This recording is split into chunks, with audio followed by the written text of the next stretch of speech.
Bueno, vamos a informar sobre la solicitud que se va a presentar de conformidad con la ley el día de hoy al Senado de la República. Vamos a firmar este escrito, lo vamos a entregar, por eso me acompaña el consejero jurídico Julio Scherer Ibarra.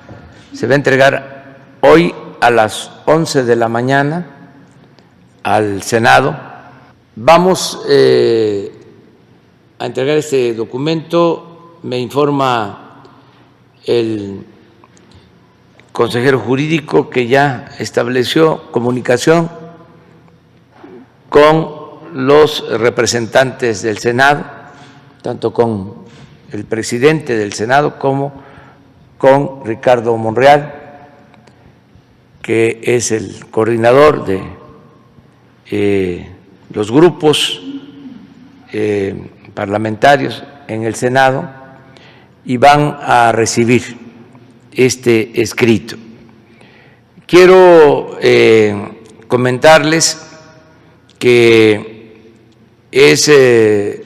muy satisfactorio el que un grupo de ciudadanos haya tomado también la iniciativa de recoger las firmas para solicitar esta consulta. La información que tengo es de que sí van hoy a tener las firmas que se requieren, que ya están ordenando las firmas y que ya van cerca de 2 millones de firmas de ciudadanos. De todas formas, porque hoy vence el plazo, consideré importante presentar también este escrito para tener más seguridad sobre la solicitud de la realización de una consulta a todos los ciudadanos. Antes de firmar el documento, lo voy a leer para que se pueda conocer lo más ampliamente posible. Lo van a poner en pantalla, pero lo voy leyendo aquí. A las y los senadores del Honorable Congreso de la Unión presentes, el suscrito Andrés Manuel López Obrador, presidente de los Estados Unidos mexicanos, en ejercicio de la facultad que me confiere la Ley Federal de Consulta Popular, en su capítulo segundo, artículo 12, fracción primera, presento formalmente a ustedes la siguiente petición de consulta popular para la jornada electoral que habrá de celebrarse el domingo 6 de junio de 2021 o en la fecha que establece el recién reformado artículo 35 de la Constitución, a fin de preguntar al pueblo de México sobre el asunto de trascendencia nacional que se describe y fundamenta en la siguiente exposición de motivos. Primero,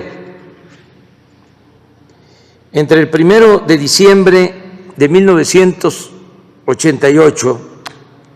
y el 30 de noviembre de 2018, México vivió un periodo caracterizado por la concentración desmesurada de la riqueza, quebrantos monumentales al erario, privatización de los bienes públicos, corrupción generalizada, procesos electorales viciados y prácticas gubernamentales que desembocaron en un crecimiento descontrolado de la violencia, la inseguridad pública, la violación masiva de derechos humanos, la impunidad como norma y el quebrantamiento del Estado de Derecho en extensas zonas del territorio nacional. Esa etapa trágica de la vida del país se denomina periodo neoliberal o neoporfirista. Segundo, los males señalados en el párrafo anterior no ocurrieron de manera fortuita, sino que fueron consecuencia de la aplicación durante 5 sexenios de un modelo político y económico elitista, antidemocrático, antinacional y antipopular. Las más altas esferas del poder público y específicamente quienes ejercieron la titularidad del Poder Ejecutivo, dieron fe en innumerables ocasiones, tanto de palabra como en los hechos, de su adhesión a las políticas privatizadoras, su determinación de privilegiar a los grandes poderes económicos y de su empecinamiento en estrategias de seguridad violentas, inhumanas y contraproducentes. En suma, los desastres humanos, sociales y nacionales sufridos por el país durante esos 30 años fueron resultado de una suma de actos voluntarios y racionales por parte de quienes lo gobernaron en ese lapso. Tercero, el neoliberalismo gobernante se tradujo en la pérdida de centenares de miles de vidas, en decenas de miles de desapariciones, en la conculcación de derechos políticos y sociales, en el crecimiento de la pobreza, la desigualdad, la marginación, la informalidad y la descomposición social, en el deterioro sostenido de los sistemas públicos de salud y educación, en la desprotección de millones de jóvenes y adultos mayores, en el acoso depredador en contra de las comunidades indígenas, en un pronunciado deterioro de las instituciones, en la pérdida de soberanía y en la devastación de las industrias petrolera y eléctrica, entre otras consecuencias graves. Cuarto, la desigualdad en México se profundizó precisamente durante el periodo neoliberal o neoporfirista. Según cifras del Banco Mundial y de la Organización para la Cooperación y el Desarrollo Económico, OCDE, fue en el sexenio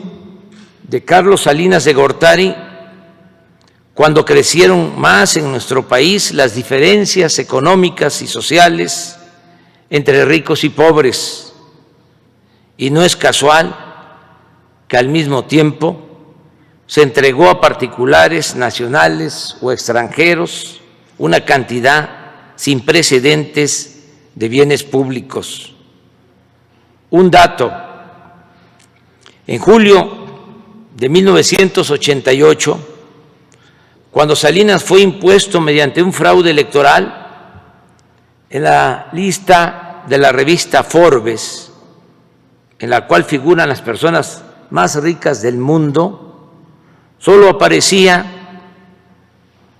una familia mexicana, la de los Garza Sada, con 2,000 millones de dólares. Pero al finalizar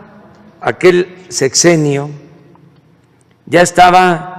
incorporados a ese listado otros 24 mexicanos que poseían en conjunto más de 44,000 millones de dólares. Casi todos ellos habían sido beneficiados con empresas, minas y bancos que antes eran propiedad de los mexicanos. Luego de estar colocado en 1988 en el lugar 26 entre los países del mundo con más multimillonarios, en 1994 México escaló al 4º sitio, solo por debajo de Estados Unidos, Japón y Alemania.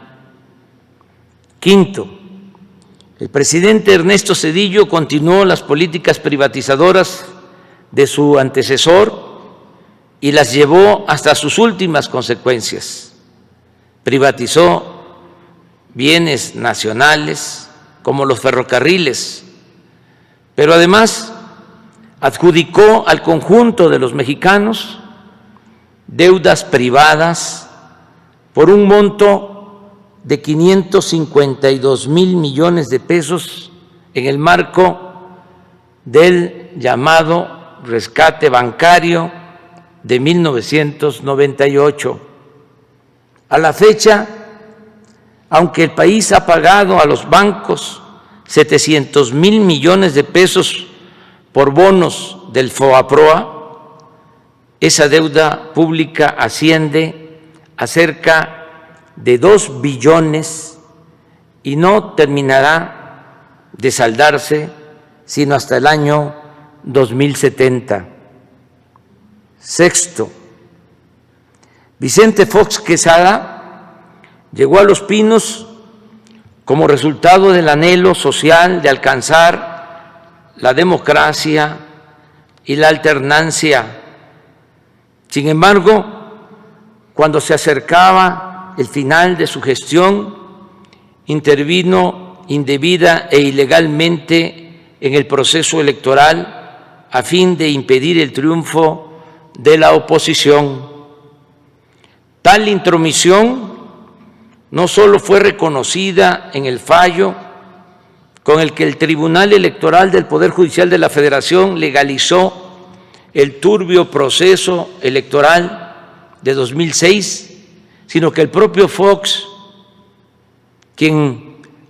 al año siguiente, en una entrevista con Telemundo, admitió, cito, que era importante detener a López Obrador, y en 2010 se jactó, cito, de haber cargado los dados del proceso electoral. De esa forma traicionó el mandato democrático al que se debía y los principios mismos de la democracia. Séptimo, desde el inicio de su sexenio, Felipe Calderón Hinojosa embarcó al país en una estrategia militar supuestamente orientada a combatir el narcotráfico, que exacerbó la violencia y multiplicó las zonas del territorio nacional bajo control de las bandas delictivas, pese a las innumerables y conocidas advertencias de que tal política habría de resultar contraproducente y terriblemente costosa para México. Lo más grave, colaboradores suyos y periodistas independientes le señalaron los indicios de que su secretario de Seguridad Pública Genaro García Luna era cómplice de una de las facciones del narcotráfico, pero el gobernante no hizo absolutamente nada. A la luz de la detención y el enjuiciamiento de García Luna en Estados Unidos, la actitud de Calderón solo puede explicarse como fruto de una extremada irresponsabilidad o de complicidad activa o pasiva con la delincuencia organizada. Octavo, la irrupción de grandes cantidades de dinero de procedencia desconocida en la campaña presidencial de Enrique Peña Nieto fue señalada desde 2012 sin que ello tuviera consecuencias legales o llevara al Tribunal Electoral a anular la elección, como en ese tiempo desde la oposición formalmente lo exigimos. Sin embargo, declaraciones recientes de Emilio Lozoya Austin, director general de Pemex durante el sexenio de Peña Nieto, han permitido documentar que parte de ese dinero provino de sobornos anticipados de la empresa Odebrecht. Por otra parte, los señalamientos de Lozoya apuntan a la presunta complicidad de Peña Nieto en las cuantiosas sumas de dinero que se entregaron a legisladores del PAN para obtener los votos y la aprobación de la llamada reforma energética, así como en la compra fraudulenta de la planta de fertilizantes agronitrogenados, operación que causó al erario un quebranto superior a $200 millones. Noveno, los hechos referidos en los párrafos anteriores, más muchas otras calamidades no relatadas en aras de la brevedad, generaron una creciente e inocultable indignación que desembocó en múltiples exigencias de justicia en sectores ampliamente mayoritarios de la sociedad mexicana. Tales exigencias se toparon con una diversidad de mecanismos de encubrimiento e impunidad, con la adulteración de disposiciones legales, con las componendas de los partidos subordinados al régimen, con el silencio cómplice de la mayoría de los medios de información nacionales y extranjeros, con acuerdos tácitos de protección entre los presidentes salientes y los entrantes, y con aparatos de procuración de justicia puestos al servicio de los propios gobernantes. Décimo, desde el primer día de mi gobierno se han incrementado las peticiones populares de esclarecimiento y justicia para las acciones presuntamente delictivas que posiblemente cometieron los expresidentes Carlos Salinas de Gortari, Ernesto Zedillo Ponce de León, Vicente Fox Quesada, Felipe Calderón Hinojosa y Enrique Peña Nieto en el ejercicio del cargo. No obstante, el masivo clamor de justicia se enfrenta a zonas grises del marco legal, como las limitaciones que establece el artículo 108 constitucional en curso de modificación para actuar penalmente en contra de un presidente en funciones, o como la consideración de delitos imprescriptibles que los mencionados habrían cometido o habían podido cometer en el ejercicio de la presidencia. 11, el país se encuentra en este punto, en una situación en la que una demanda social mayoritaria carece de un cauce institucional nítido y de una vía clara de expresión en las leyes vigentes y en las que es ineludible que el Estado emprenda un proceso de esclarecimiento a este respecto. En mi calidad de presidente de la República considero necesario avanzar en el discernimiento de este punto sin estridencias, con responsabilidad, pero anteponiendo en todo momento el predominio de la voluntad popular y el respeto irrestricto de la legalidad. 12, independientemente del curso que tomen las acciones legales en los procesos en contra de diversos exfuncionarios, tanto en México como en el extranjero, la decisión de si debe esclarecerse en términos legales la actuación de los 5 expresidentes referidos ha de considerarse un tema de trascendencia nacional y que por su proyección histórica y sus implicaciones políticas amerita ser puesto a la consideración de la ciudadanía en un espíritu de democracia participativa. Es pertinente señalar que no es esta la primera ocasión en la que promuevo tales ejercicios. Se han realizado con respecto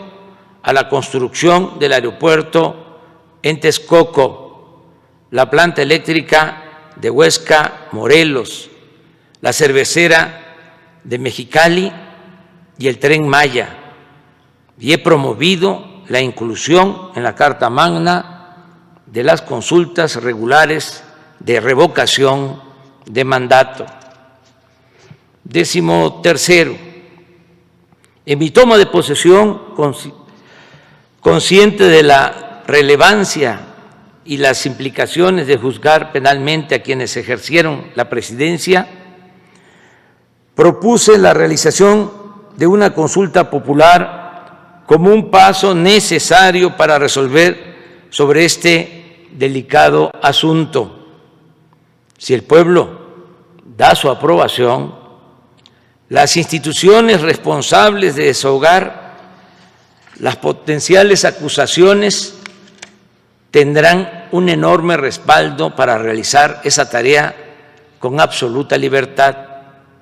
Si rechaza la propuesta del pueblo de México, nadie podrá acusar a esas instituciones de encubrir o solapar conductas ilegales. En lo personal, reafirmo la postura que he sostenido siempre sobre este tema, en el sentido de que en el terreno de la justicia se puede castigar los errores del pasado, pero lo fundamental es evitar los delitos del porvenir. He dicho y reitero que yo votaría por no someter a los expresidentes a proceso. Sin embargo, de realizarse la consulta,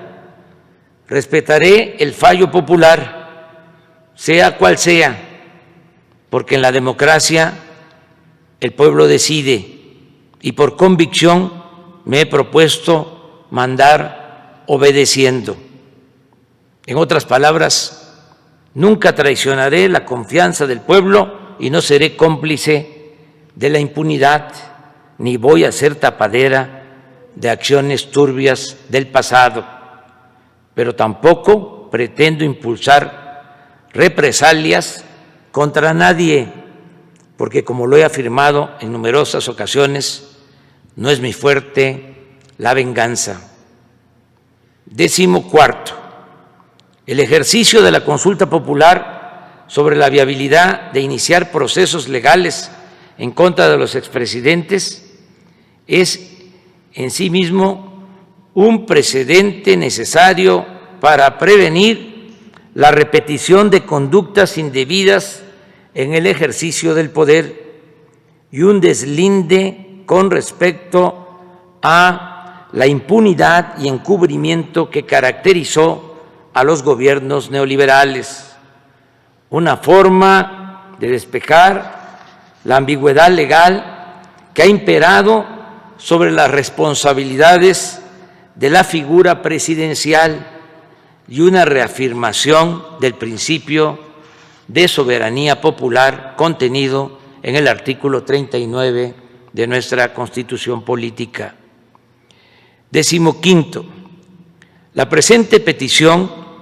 no contraviene la limitación establecida en el numeral tercero, fracción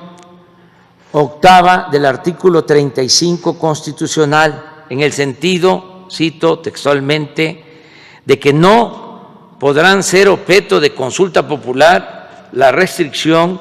de los derechos humanos reconocidos por esta Constitución